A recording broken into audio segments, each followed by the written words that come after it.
Good morning, happy Sunday. என்னடா வாழ்க்கை இது? ஏதோ சொல்ல வந்தேண்ணே. பணம் கோரம் பாருங்க, எதுவுமே தெரியாமல் ஏதோ கனவுன்னு இல்லாமல் ஏதோ ஒன்று வாழ்கிறவனுக்கு பணம் அதிகமாக சேரும். ஆனால் அவனுக்கு பிடிச்ச விஷயம், அவன் ட்ரீம் ஃபுல்ஃபில் பண்ணணுன்ட்டு ஆசைப்படுறவனுக்கு பணம் அது அவனுக்கு சேர மாட்டேது. இந்த தத்துவம்.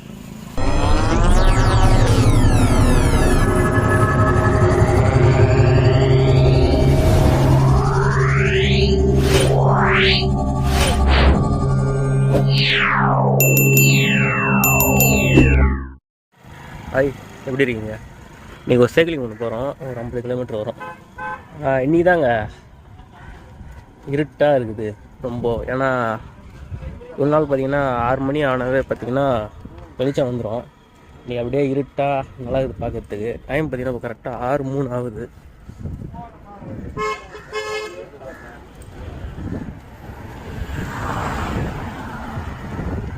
நைட்டில் மட்டும் சேஃப்டி என்பது ரொம்ப முக்கியங்க. ஏன்னா எப்படி வரான்ட்டு சொல்ல முடியாது.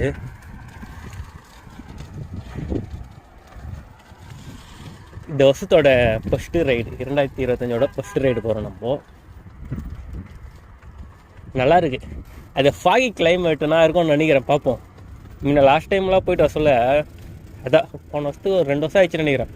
ஃபுல்லாக அதை பனிமூட்டங்க பார்க்கறதுக்கு அவ்வளோ அழகாக இருந்துச்சு. இன்றைக்கி அது இருக்கும்ன்ட்டு எதிர்பார்க்குறேன். பார்ப்போம். ஆனால் குளிருது பயங்கரமாக. பட் அது இருக்கணும்னு பார்க்கலாம். இதை மாதிரி ஒரு ஏர்லி மார்னிங் பார்த்து ரொம்ப நாள் ஆயிடுச்சு.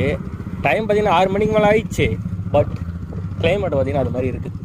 நான்லாம் அப்போலாம் ஸ்கூல் சைக்கிள் வச்சுருப்பேன். இந்த லாக்டவுனுக்கு முன்னாடிலாம் அப்போல்லாம் ஓட்டி போவோம். அப்போல்லாம் பார்த்திங்கன்னா 5 மணிக்கெலாம் சைக்கிள் எடுப்பேன். ஆனால் அது மாதிரி அது பல வருஷங்கள் ஆகுது. ஏன்னா இப்போ குறைஞ்சபட்சம் 6 மணி 7 மணி அந்த மாதிரி சைக்கிள் எடுக்கிறேன். அப்போல்லாம் 5 மணி 4:30 போயிருக்கேன். அப்படி நல்லாயிருக்கும். அப்போனா இது மாதிரி நைட்டெல்லாம் பார்ப்பேன். இந்த மாதிரி ஏர்லி மார்னிங்லாம். அதோட இப்போ அது பார்க்குற ஃபீல் கிடைக்குது. ஏன்னா கிளைமேட் அது மாதிரி. டைம் ஆகிடுச்சு, கிளைமேட் அது மாதிரி. பனி சாரெல்லாம் இல்லை, மழை சாரெல்லாம் தெரியல. மேலே தூரம் மாதிரி போட்டு இருக்கு கைஸ்.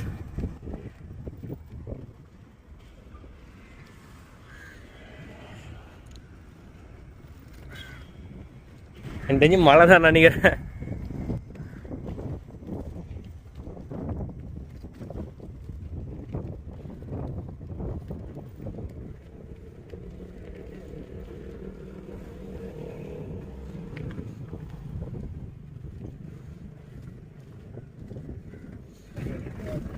இருக்கு ஆள் தெரியல போட்டுருக்கு. புது ஆள் என்னன்னு தெரியல. அவங்க டீ கடை இருக்கா கேட்குறாங்க.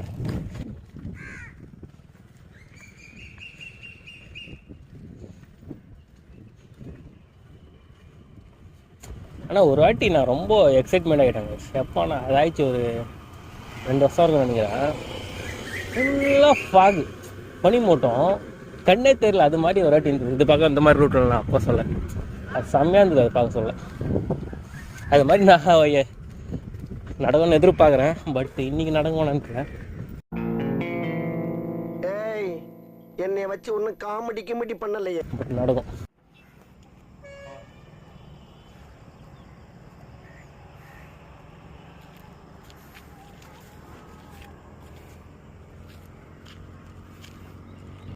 அப் அண்ட் டவுன்னா பார்த்தீங்கன்னா ஒரு 50 கிலோமீட்டர்னா வரும். அப்பயே பாருங்கள் நம்ம சைக்கிள் ஓட்ட சொல்ல என்ன ஒரு ஃபீல் கிடைக்குதுன்னு. அதான் சொல்கிறேண்ணே, நீங்கள் பைக்கில் போனீங்கன்னா குறைஞ்சபட்சம் பார்த்தீங்கன்னா ஒரு 100 கிலோமீட்டருக்கு மேலே போனோன்னா அது ஃபீல் கிடைக்கும். ஆனால் சைக்கிளில் உங்களுக்கு அது 50 கிலோமீட்டர்லேயே அது எக்ஸ்பீரியன்ஸ் பண்ணுறீங்க. ப்ளஸ் அது உங்களுக்கு வேறு மாதிரி இருக்கும். ஃபிசிக்கலாக உங்கள் உடம்பு ஒரு ஆக்டிவாகிற மாதிரி இருக்கும். நல்லாயிருக்கும்.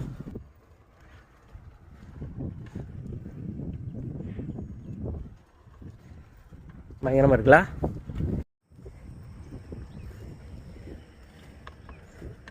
இன்றைக்கி அதை பனிமூட்டத்தை நான் எக்ஸ்பீரியன்ஸ் பண்ணலான்ட்டு நினச்சேன். ஆனால் பண்ண முடியல.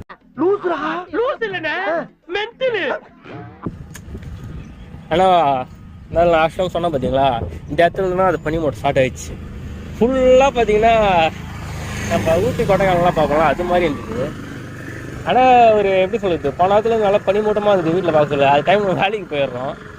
பட் இன்றைக்கி எதிர்பார்த்தேன். பட் நடக்கணும்னு அது நான் நினைக்கல. பட் இல்லை, மிஸ் பண்ணிடணும்.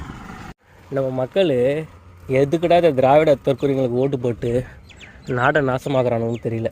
பாருங்கள், அழகான ஊரை செழிப்பாக இருக்கிற இடத்துலலாம் பார்த்தீங்கன்னா இந்த மாதிரி ரோடு போட்டு அழிச்சிட்றானுங்க. கம்சனுக்கு ஆசைப்பட்டு கேட்டால் வாகனம் பெற்று போச்சு, இது போச்சு, எல்லாமே ஈஸியாக போகணுன்ட்டு நினைக்கிறானுங்க. நீங்கள் எவ்வளோ ஈஸியாக போகணுன்னு ஆசைப்பட்றீங்களோ அவ்வளோ உங்களுக்கு நோய் நொடினாங்க. அதான் சொல்கிறேன், அப்போல்லாம் பார்த்தீங்கன்னா 80-100 வயசு வரையும் வாழ்ந்தாங்க. இன்றைக்கி 40-50 காலியாகிடுறாங்க. இன்னும் கொஞ்சம் நாள் போக அதுவும் கொஞ்சம். அப்படிப்பட்ட வாழ்க்கை எதுக்குடா? அதான் நான் கேட்குறேன். ஆனால் என்ன கேட்பீங்க, நீங்கள் நீலாம் வாங்கி யூஸ் பண்ண மாட்டியாடா அப்படின்னு கேட்பீங்க. இது நம்ம லிஸ்ட்லயே இல்லையே. யூஸ் பண்ண மாட்டேன்னு சொல்லலை, பட் எனக்கு அதான தோணுதுல, அதுதான் நான் சொல்கிறேன். ஓகேங்களா? சில மக்களுக்கு அதுவோ தோண மாட்டுது. மக்களோட மைண்ட் செட் எப்படி தெரியுமா இருக்குது இன்றைக்கி இருக்கிற மக்களோட மைண்ட் செட்டு? முன்னெல்லாம் பார்த்தீங்கன்னா பணக்காரங்கன்னா இது ப்ரைவேட் ஸ்கூலில் படிப்பாங்க. ஆனால் நம்மள போல் மிடில் கிளாஸ் ஆளுங்களாம் பார்த்தீங்கன்னா கவர்மெண்ட் ஸ்கூல் தான். ஆனால் இன்றைக்கி பார்த்தீங்கன்னா பணக்காரனா அப்படி பண்ணான்னா நம்மளை போல் மிடில் கிளாஸும் சரி ஏழையும் சரி கஷ்டப்பட்டு கடன் வாங்கி ப்ரைவேட் ஸ்கூல்லாம் சேர்க்குறான். கரெக்டாக எஜுகேஷன் நல்லா இருக்குன்ட்டு. எஜுகேஷன் முக்கியம்தான், ஓகேங்களா? தப்பு சொல்லலை. அது ஏன் எங்கே பச்சான்னா இது ப்ரைவேட் ஸ்கூல்லாம் படிக்கணுமான்ட்டு ஒரு இது இருக்கா? அதான் சொல்கிறேன், இன்றைக்கி இருக்கிற மக்களோட மைண்ட் செட் எதுன்னா விளம்பரம், ஓகேங்களா? விளம்பரத்தை பார்த்தோன்னா ஏமாறுறாங்க. அது இந்த மாதிரி படிப்பில் மட்டும் கிடையாது, எல்லாத்துலேயும். இப்போது அரசியல் இருக்கிறவனும் சரி, ஒரு பெரிய கட்சி பார்த்தோன்னா ஓட்டு போடுறோம். அப்படி அதுக்கப்புறம் பார்த்தோன்னா எவனோ ஒரு சினிமாவில் எதுவுமே தெரியாமல் பணம் சம்பாதிக்கிறதுக்காக வரோம், அவனை பார்த்து இவனுக்குனா நெக்ஸ்ட் நம்ம ஓட்டு போடணுன்ட்டு சொல்கிறானுங்க. துளி கூட யோசிக்கிற மைண்ட் செட்டே கிடையாது. என்ன கேட்பீங்க, உனக்கு யோசிக்கிற அறிவு இருக்குதாடா என்ன கேட்பீங்க? நான் இதான சொல்கிறேனே, அது கூட அவங்க யோசிக்க மாட்றாங்களா? எல்லாரும் எப்படி இருப்பான்னு சொல்ல முடியாது, ஜஸ்ட்டு சொல்கிறேன், அவ்வளோதான். அதான் சொல்கிறேண்ணே, எதுவுமே தெரியல. 4 பேர் ஏமாத்து அடித்து வலையில் போடுறவனுக்கு ஓட்டு போட்டு ஜெயிக்க வைக்கிறானுங்க. அப்படி இல்லையா, சினிமாவில் எவன் ஒரு பெரிய ஸ்டாராக இருக்கிறான், எவன் விளம்பரம் பண்ணுறான், அவனை பார்த்து அவனான நெக்ஸ்ட் டைம் ஜெயிக்க வைப்போம் அப்படின்னு பார்க்குறாங்க. அது நடுவில் ஒருத்தன் கஷ்டப்படுறான்னா அவனெல்லாம் பார்க்க மாட்டானுங்க.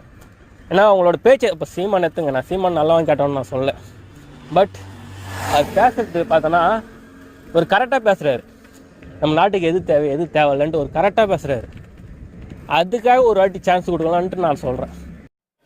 வளைந்து விட்ட ஆணியை எவனாவது அடிப்பானா? ஒரு ஆணியை வளைஞ்சிருச்சுன்னா அடிப்பானா? எந்த ஆணியை அடிப்பான்? நேராக எந்த ஆணி நிற்கிறதோ அந்த ஆணியைத்தான் அடிப்பான். நாம் சமரசமின்றி சற்றும் தளர்வின்றி வளைவின்றி நேராக நிற்பதா எல்லா சுத்தியிலும் நம்மளை அடிக்கும், ஓகேங்களா? ஆனால் அது ஒரு மக்களுக்கு புரிதல் கிடையாது. ஒன்று சினிமா நடிகரை பார்த்து இது பண்ணுறானுங்க, அப்படி இல்லையா போட்ட கட்சி ஓட்டு போட்டு ஏமாறுறானுங்க. 2 விஷயம் பண்ணுறானுங்க. நான் எதிர்பார்த்தரோட கிளைமேட் சூப்பராக இருக்குங்க. ஆனால் இந்த பனிமூட்டம் கொஞ்சம் அதிகமாக இருந்தானா சூப்பராக இன்னும் செம்மையாக வந்துடும். பட் நான் என்ன நினச்சேன், நேற்றுல வெயில் வந்துடும் அது மாதிரி மாறணும்னு நினச்சிருந்தேன். பட் சூப்பராக இருக்குது. நம்ம அதை ஏற்காடு அது மாதிரி இடத்துல பார்ப்போம் பார்த்தீங்களா, காலையில் டைம் அதே மாதிரி இருக்குது, பார்க்கறதுக்கு நல்லா இருக்குது. நம்ம ரோட்டில் பார்க்குறோங்களா பேனரு கட்சி அது மாதிரி போஸ்டர்லாம் பார்க்க சொல்ல இப்படிடா வெக்கலாமல் சுற்றுறீங்கன்னு தெரில. அவனோட தன்மானத்தை இழந்து காசுக்காக வெக்க இல்லாமல் சுற்றுறானுங்க. இது ஒரு பெருமையாக நச்சிட்டு சுற்றுறாங்கன்னு நினைக்கிறேன். அது மாதிரி நிறைய பேர் பார்த்துருக்காங்க, நிறைய பேர் அப்படின்னா இருக்கானுங்க. ஏதோ சொல்லுவாங்க அது பேர் ஏதோ தெரில அது பேர், பட் பார்க்கறதுக்கு நல்லா இருக்குது பாரு. சன்செட்டு அப்படியே மறைஞ்சி சாரி சூரிய கிரகணம்னு எதுவும் சொல்லுவாங்க பார்த்தீங்களா, அது மாதிரி இல்லை பார்க்கறதுக்கு. அப்படியே கொஞ்சம் கொஞ்சமாக பெருசாக வருது பார்த்தீங்களா.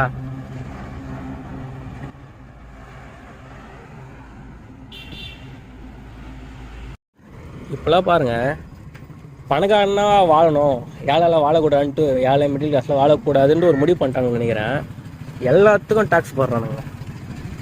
எதுக்கு டேக்ஸ் போடணும்னு தெரியல, எல்லாத்துக்கும் டேக்ஸ். இவ்வளோ ஒரு கேவலமாக இருக்குதுல்ல, வாழ விட மாட்டானுங்க, அவ்வளோதான்.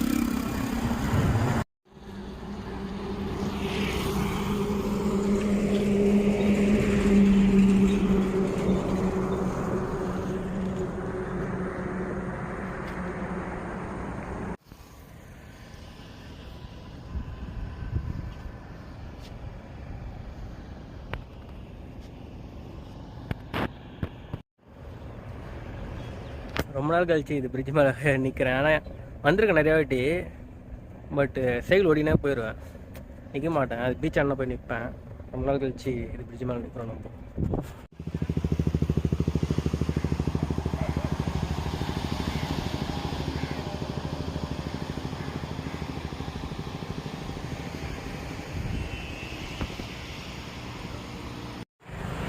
ரைட், இப்போ டைம் பார்த்தீங்கன்னா 7:52 ஆகுது. நம்ம எங்கே வந்து இன்னொரு வந்துருக்கோம். ஓகே, ரைட் நல்லா இருந்தது, கிளைமேட் நல்லா இருக்குது. ஃப்ரெண்டுக்கு ஃபோன் பண்ணியிருக்கேன், வரேன்னு இருக்காங்க. ஃபஸ்ட்டு பேசிட்டு கிளம்பி வந்துருக்கேன். இதோட வீடியோ முடிச்சிருக்கேன். வீடியோ பிடிச்சிருந்தா லைக் பண்ணுங்கள், கமெண்ட் பண்ணுங்கள். Bye bye. இன்னொரு விஷயம், இந்த மாதிரி வீடியோ பார்த்தீங்கன்னா கொஞ்சம் ரெகுலராக போடலான்னு ட்ரை பண்ணுறேன். ஏன்னா நம்மளுக்கு இருக்கிற மெமரிஸ் விடக்கூடாது. நான் சில வீடியோவில் பார்க்க சொல்ல இதெல்லாம் ஒரு மெமரி தோணுது, நம்ம விட்டுருவோம் என்னடா இது வீடியோ எடுத்து வேஸ்ட் பண்ணுறோன்ட்டு. பட் அது ஒரு மெமரிஸ் தான். அதாவது நம்ம இந்த மாதிரி வீடியோ கொஞ்சம் எடுக்க ட்ரை பண்ணுவோம்.